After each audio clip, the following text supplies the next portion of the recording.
There are so many hairstyles you can draw on your characters, and their hair can really help show their personality too. I like to look on Pinterest for new ideas for drawing hair, but please feel welcome to use any of these as reference. I think it's best to simplify hair into simple forms. Instead of drawing one hair at a time, think about the shape a group of hairs makes when clumped together. Also, make sure to keep in mind that egg-shaped roundness of the head.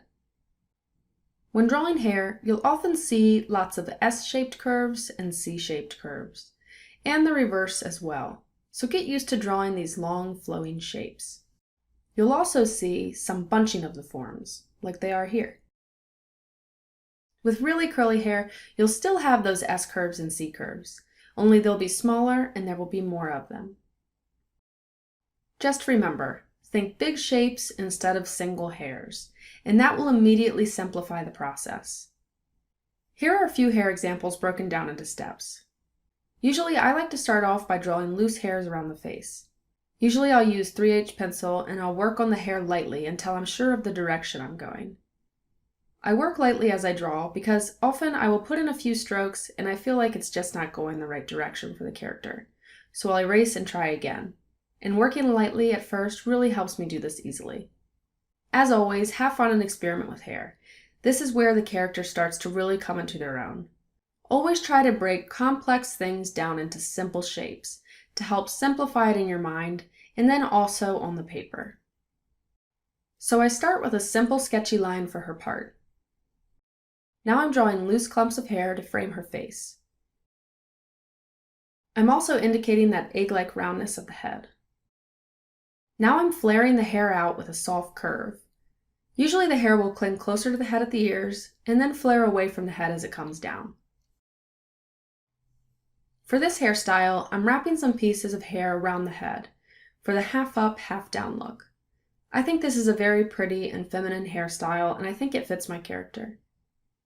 You'll notice that with clumps of hair, they'll come from the same root area, flare out in shape, and then come back together. You can kind of think of them as thick ribbons. Now I'm just adding a couple more details to the shapes at the top, bending my lines as the hair would softly bend around the sphere of the head.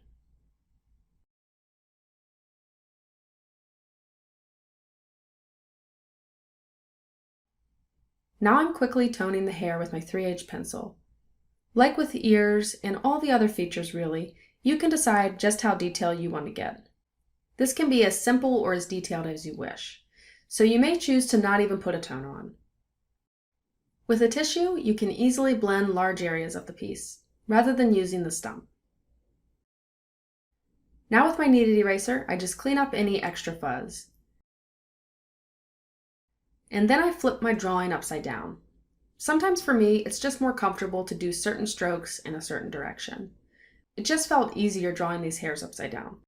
You may find this as you work too, but draw whichever way works best for you, even if that means flipping your drawing upside down every once in a while. Use every weird trick in the book to get the drawing you want. Now I'm drawing in some darker lines, using more pressure on my pencil to get that darker value. You'll see I'm putting these darker values closer to where the hairs are coming together, near the roots. I also shade back here to push this area back behind her and into the shade.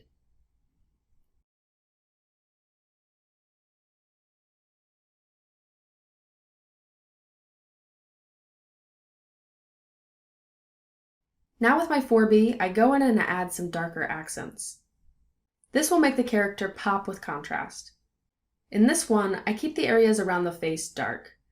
It will help catch the viewer's eye and pull them into my focus, which is her face.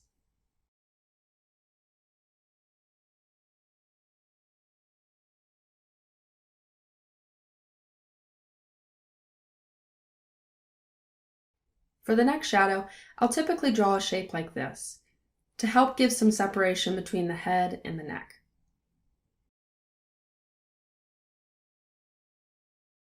I'll also sometimes put a thin cast shadow from the hair onto the face.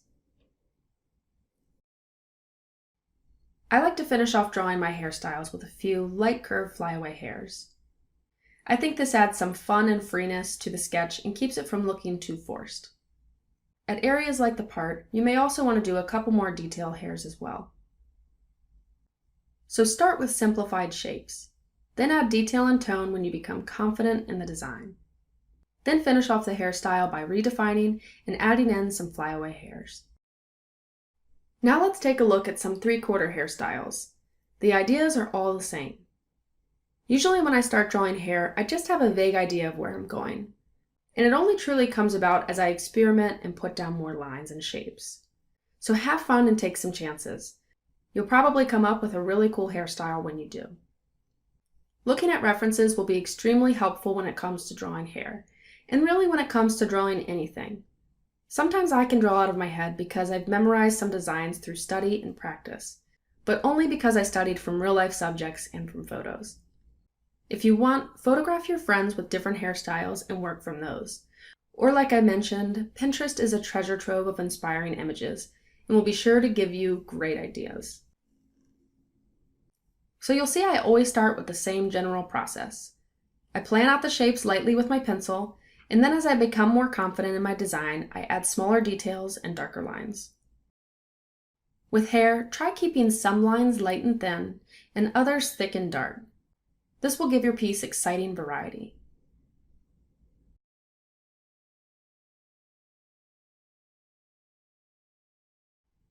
You'll see sometimes I blend with my fingers. Your fingers can make for great blending tools, but just make sure they're clean and dry. If they're not, you can smudge the lead and it can lead to ugly splotches. Just keep a towel next to you as you work if you need to wipe off your hands.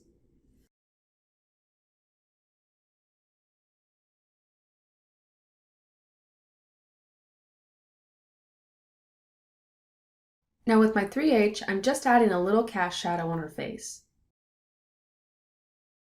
And you can see here, I just decided this is too much, and it's just not working. So I redraw the hair design with a 0.9 2B pencil.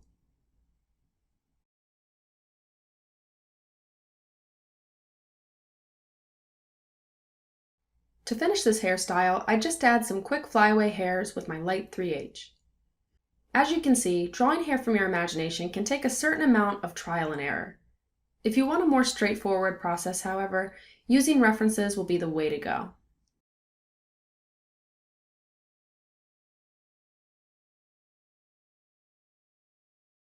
Here's a quick hair drawing tip.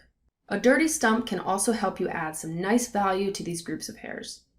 It can give the hair a nice subtle tone. So feel free to use these hairstyles as references, or follow along with any of these steps and modify as you see fit. Or you can search the internet to find some beautiful, inspiring hairstyles to draw on your characters.